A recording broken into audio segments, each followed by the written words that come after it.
the centeredness of the songs and the reflection. So I come to you, as Bob indicated, in several capacities. I am a new dean of the College of Nursing and Health Professions, and that does relate to what I'm going to be talking to you about, because one of the points I'll be making is the need to train or prepare our healthcare workforce for what is really a new normal, and that is that families have to be part of the healthcare team. I also come to you as a researcher who's done a lot of work in this area. I may or may not be sharing some of those studies, but at the same time, I bring the experience of working with nearly thousands of families who have cared for people who are aging with very serious illnesses. And so I feel I can represent in part their experiences. I also come to you as a caregiver, I was a caregiver of my parents, and my parents in turn were caregivers for the entire life of my brother, who had very serious illness growing up. So caregiving comes in all different shapes and forms. So first I wanted to say that I was struck by Bob's comment about the focus of the Ethical Society and its focus on social justice, because family caregiving is a social justice issue, and maybe that's something that we can talk about. But I wanted to start by just asking you, or I should say relating a famous quote by the former First Lady Rosalind Carter. I don't know if any of you know this quote, but she said that there are only 4 types of people in the world. And by a show of hands, please let me know which one of these people you are. So those who have been caregivers, you can double dip too here, okay? Those who currently are caregivers, okay? Those who will be caregivers, that's all of us at some point, and those who will need caregivers. So basically the world is about family caregiving. So when you think about families caring for an individual with serious illness, and that can be at any age, although my research focuses mostly on caring for older adults, so I'll be referring mostly to older adults with serious illness. Of course, not every older adult or person needs caregiving. Family, you can ask yourself, well, what is a caregiver? And this is something that is kind of unclear, actually, in the research literature, and also how people define themselves. So for those of you who are presently caregiving, how many of you would say that you are a caregiver? So maybe, right? Not many people raise their hand. Because providing assistance to a member of your family is what families do, right? That's what families do. Yet, caregiving really refers to the extraordinary care over and above what we anticipate is the need as being a good family member. And that's important to recognize, and we do use caregiver and caregiving. It's a social construction. It's not a term that everybody self-identifies, but it's an important term because for several reasons. First, it's tied to policy and to access to services. And so when people do not identify that they're in need of education, assistance, respite, home assistance, etc., it locks the door. So even though certainly when I was actively caregiving, I didn't go around saying I'm a caregiver, but that is a very, very essential term. The other thing that we have to recognize is that caregiving is an intensely personal issue, but it has become a huge public health issue for several reasons. Caregiving is very different now, hence the title of my talk, The New Normal. And I'm going to explain to you why it's very, very different now than it was before. Also, we know that family caregiving, being actively engaged in extraordinary care to an individual who has a lot of needs, for example, puts a caregiver at risk in different ways. Economic risk, psychological risk, and physical risk. And so providing extraordinary care, which I will use as a term for family caregiving, is something that we have to pay attention to. Now, interestingly enough, there's been, I would say, over 50 years of amazing research on family caregiving. The literature is replete with studies about what is a caregiver, how many caregivers are there, what do caregivers actually do, how does it differ for people from different races and cultures and ethnic backgrounds, how does it differ for people who are caring for people with different kinds of illnesses, such as cancer or frailty or dementia. So there's a tremendous amount of literature. But one of the things I wanted to indicate that the very first group of studies on family caregiving had to prove that families actually cared, particularly for older adults, which is really powerful because the state of our society, and I'm talking about 50 years ago, was one that placed I'm going to put it in quotes because I don't believe this, but I'm going to put it in quotes, the burden of caring for people as they age on families. And the policy perspective was that families were not doing what they had to do. And so the first wave of research was all about, well, families actually do provide care. So thankfully, we've grown way beyond that. And now we're looking at, we know that families have always cared for people with extraordinary needs, that they continue to care, and they will need to care for people with extraordinary needs into the future.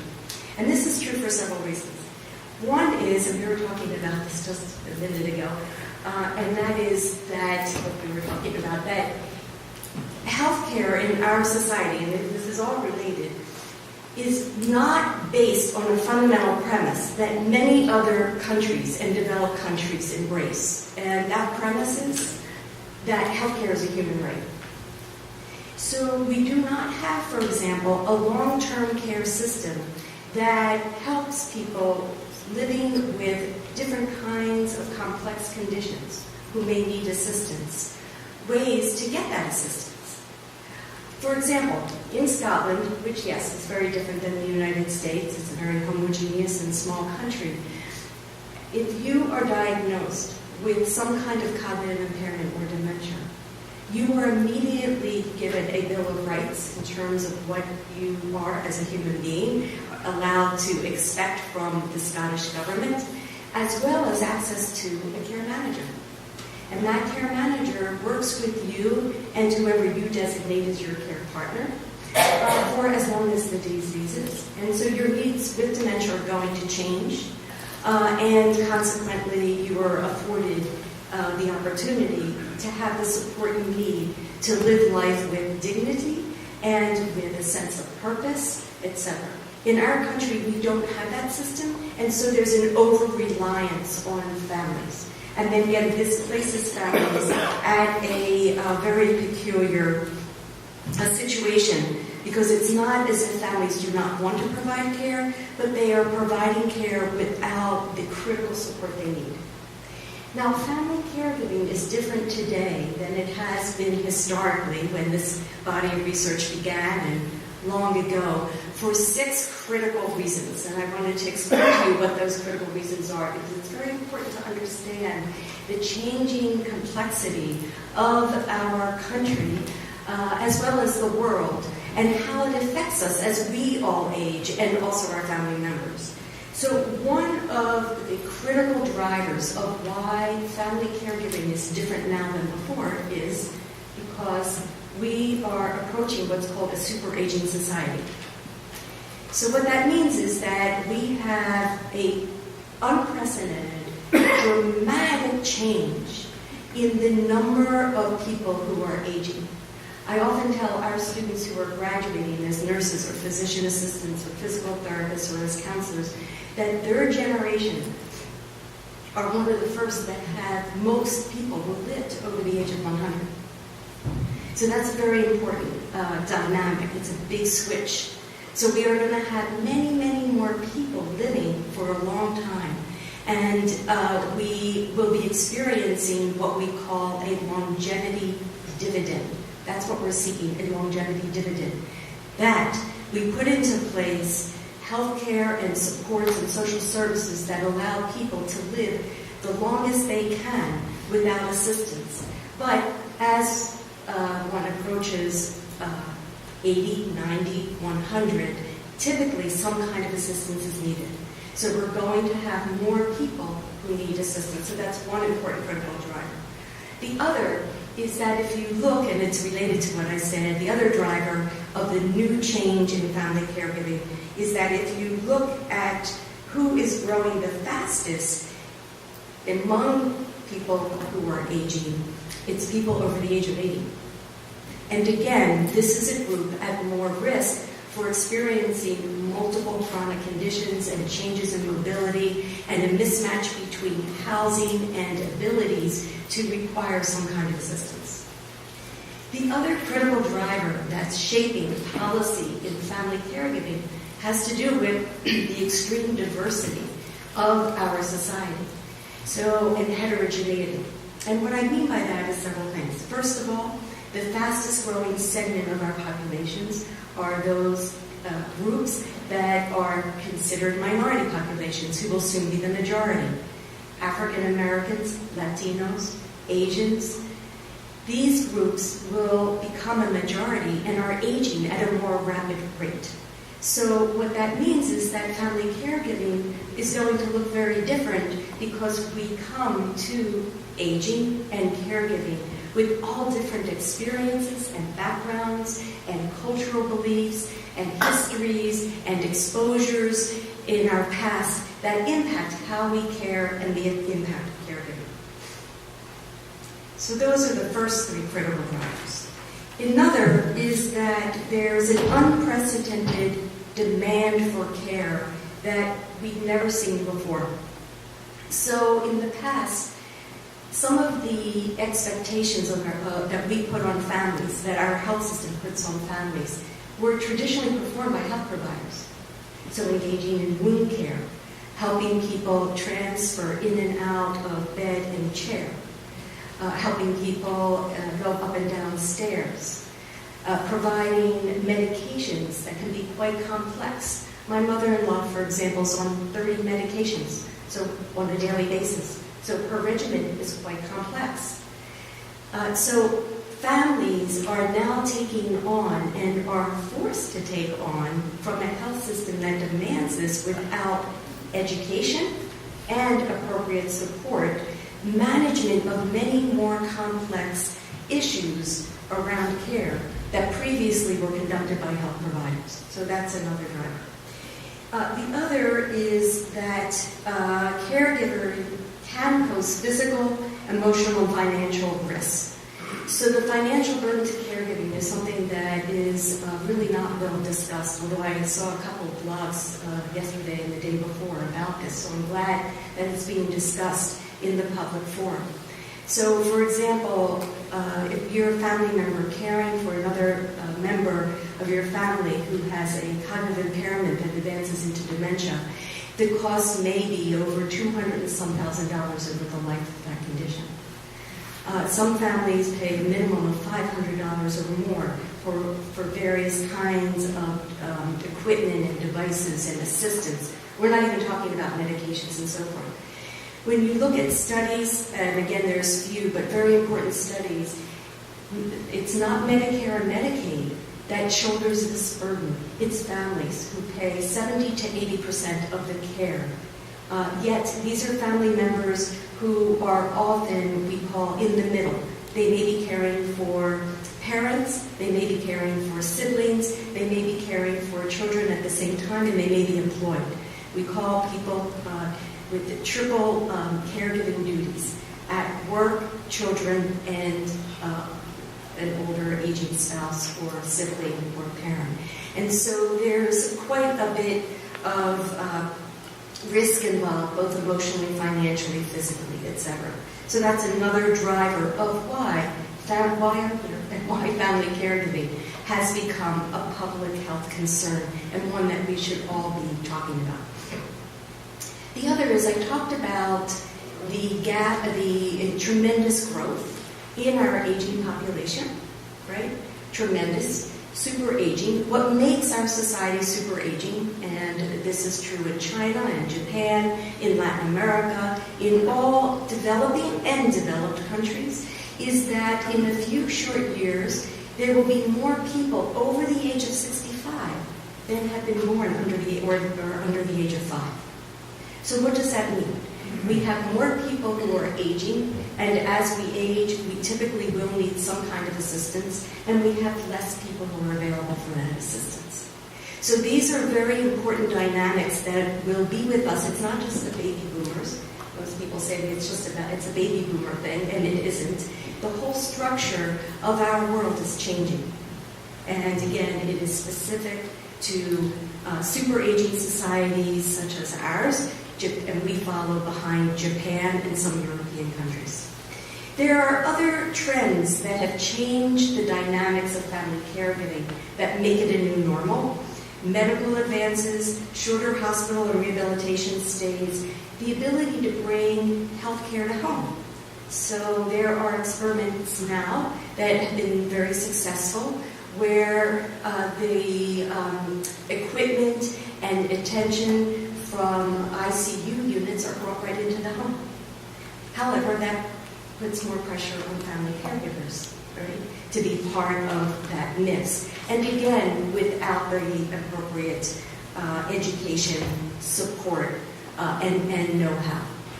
I don't know if any of you have been to a hospital recently for a family member and have experienced the discharge process.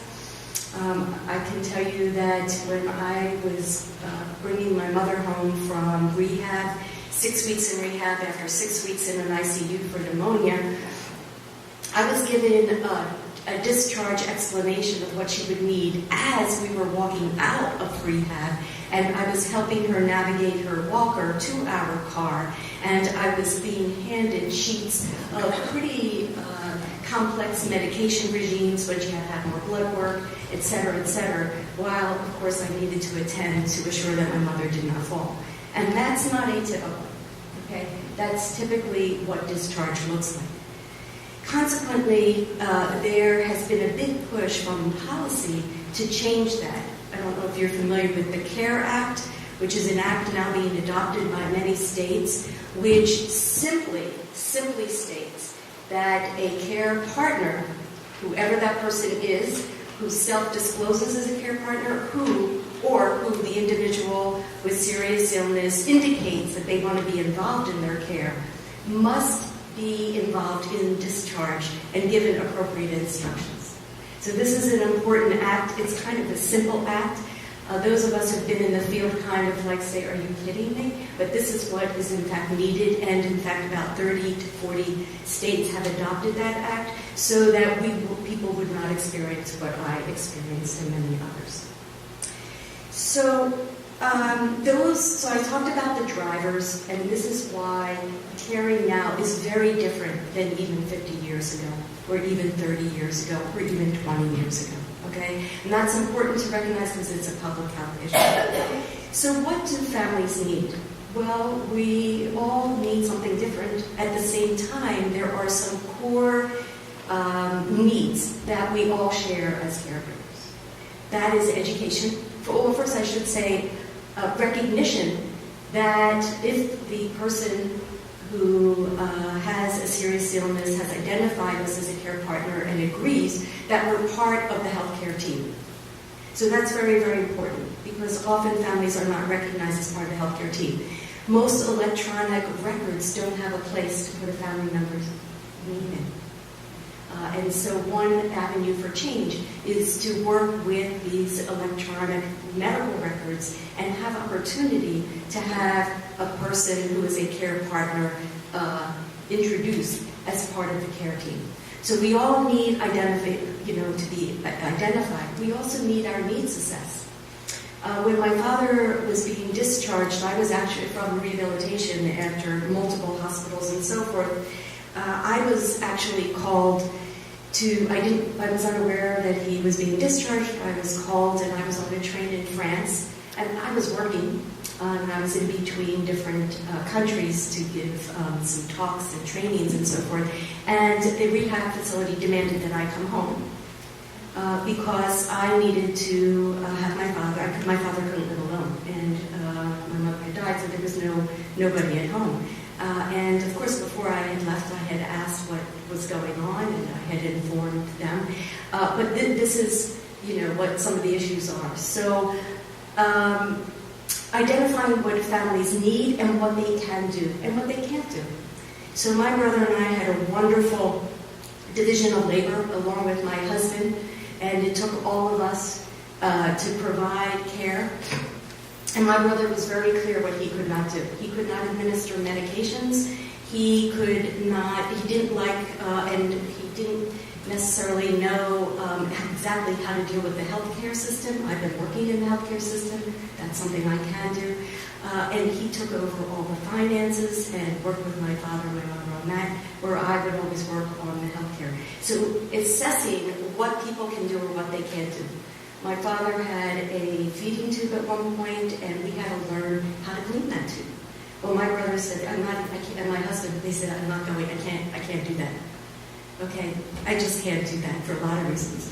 My mother-in-law was expected to take care of the feeding tube for her husband, and my mother-in-law has a serious neurological tremor, and she can't be precise and move things around, so she could not clean the feeding tube. So where was she assessed? What she can do and what she can't do. So that's part of the CARE Act as well, to assess. So identify, assess what a family member can do or not, to determine what their life situation is. They may be caring for multiple people and so forth. And education. What's important about this medication? What if I miss a dose? What does that mean? What about this disease? What's the prognosis? What should I expect? How do I know my mother's in pain? How do I know that she needs to go to the emergency room? Families are left with making very profound decisions. Could you just let me know when I should? What time would you say I should? Okay, fine. Families need support and validation and confirmation, and they need respite, and their needs will depend upon their particular situation.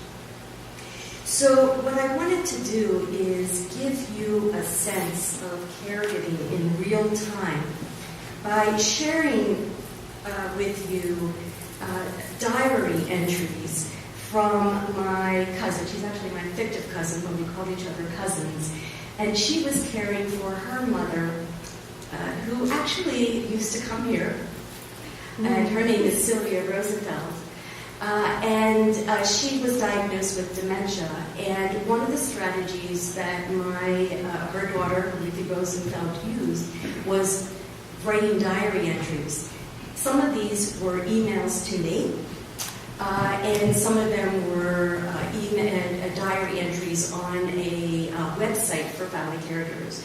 And I wanted to share with you, because this is Ruthie's raw experience, and she cared for 6 years with her husband in Brooklyn. So I'm not reading you 6 years, so don't worry. But I selected just a few here and there to point out some of the points that I've just made and to give you a sense of what this is. So the beginning of caregiving. These are Ruthie's labels, and of course she agreed for me to read anything I wanted. And she picked out some that she wanted you to hear. Not that I'm complaining. 12/4/2010. Caregiving. My design career is over. It's really got me down today. Sure, I think about working. I have help with Mom a few hours a day. I should be able to do something, but then doubts creep in. The reality of working among young people. Do I have the skills? Why would anyone want to hire me? What would I wear? I break out in hives. I'm a pretty good caregiver, representing Sylvia, bobbing and weaving my way through opaque bureaucracies, tracking down answers to questions I never knew, tackling confusing paperwork, fighting to keep it all straight to get what she needs, making and keeping many appointments, keeping her safe, well-fed and happy, Did I mention that I hate paperwork? We prepared the best we could for this moment, but I did lose my career. Every once in a while, a small job comes my way. She and her husband are they owned a design studio, and they had to close it. Her husband, Edmund, says, "I've given up." Maybe he's right. My mind reels. Maybe I'm too old. I'm not available for those kinds of hours. I don't have the focus needed for work. The time has passed me. What keeps me up at night is the sinking feeling of not bringing any money and of living off of our future. Caregiving for someone with advancing dementia makes it impossible to predict anything, leaving me feeling frozen. I feel good about what we've accomplished so far. Just 2 years ago, Mom was in a desperate place. She was delusional and having violent, paranoid episodes. There was even a standoff or two. So, just as an example of both caregiving brings positive and joy and a sense of accomplishment and giving back, at the same time it presents many challenges. A multiple caregiver. I was working as an art director in advertising and broadcasting, commuting from New York to New Jersey, then driving to Pennsylvania to help my mother, my brother, my father, and also caring for my uncles who were all declining. Meanwhile, my husband taking care of himself, he had serious diabetes, he still does, and our teenage daughter at home. So Ruthie was really a triple or quadruple family caregiver.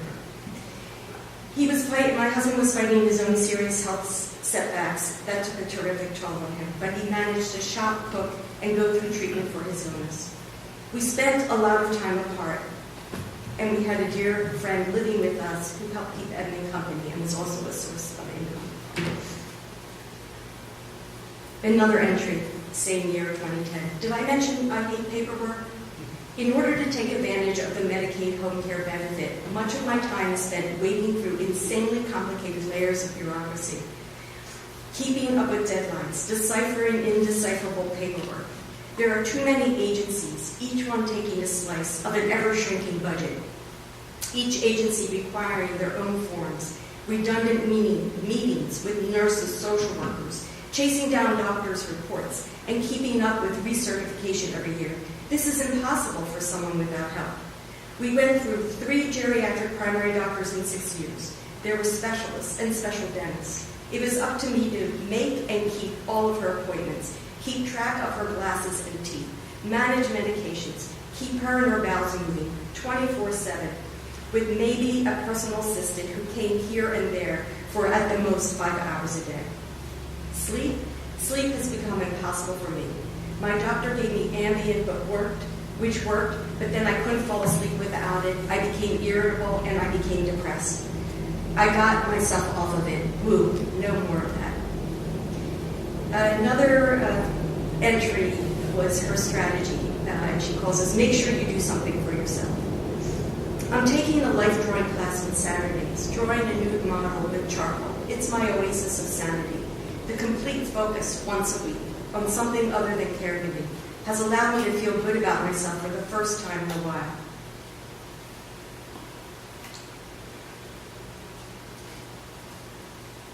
I don't want to read the whole entry, it's too. I think about all the folks who are going through what we are and have little resources and who are isolated.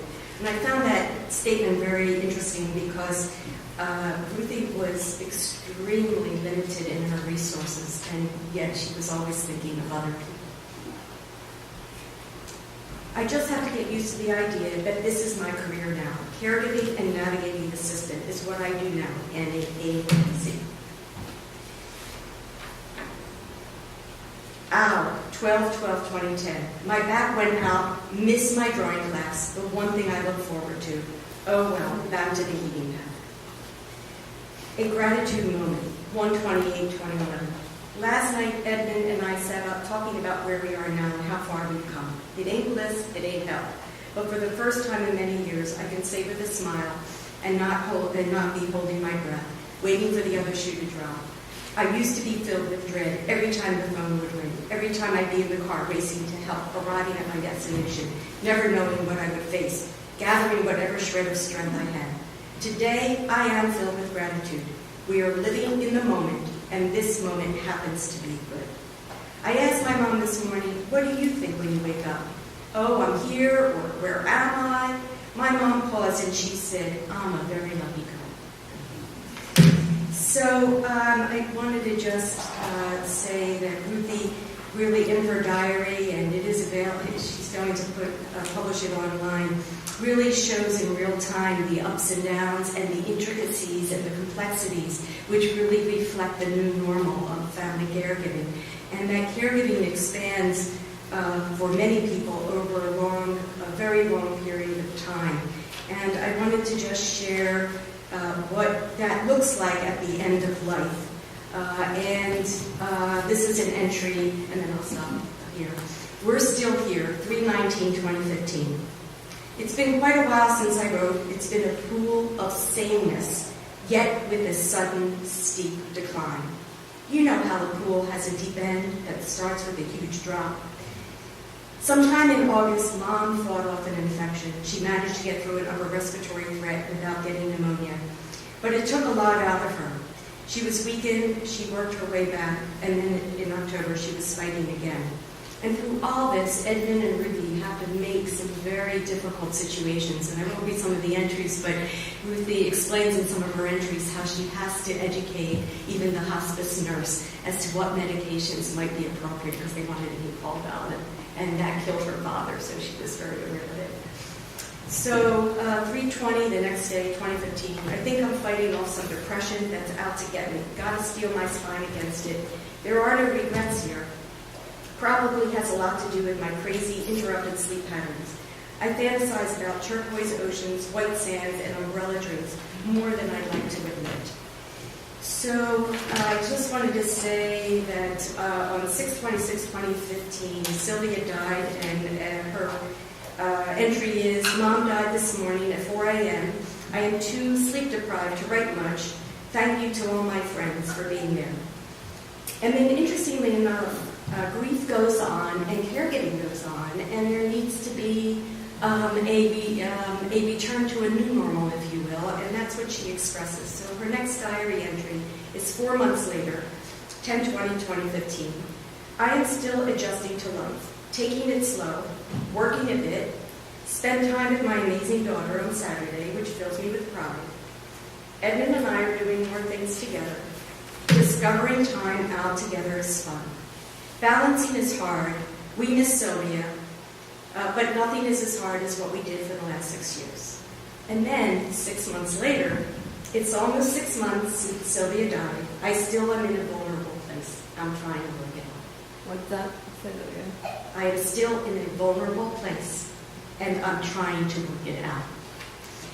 And Sylvia, Ruthie changed from calling her mother Mom to Sylvia when she began to, she felt roles reversed. And so in the middle of the diaries, her mother was Mom, but then it turns to Sylvia.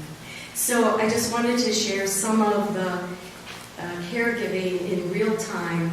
And I think you can even see from just the small entries, the limited number of entries that I read, just all the different issues, emotional, physical, social, psychological, financial. And it's not just about the person in the home. It's all about the community, and it's all about social policy and health policy, and what kinds of supports Ruthie and her family had access to or not. One entry I did read is that the senior center was able to incorporate Sylvia, who was a fantastic tap dancer in her younger days, and she used to benefit from music. And there's one desperate entry that says, from Ruthie, that says the senior center is going to lose its money and it's going to close.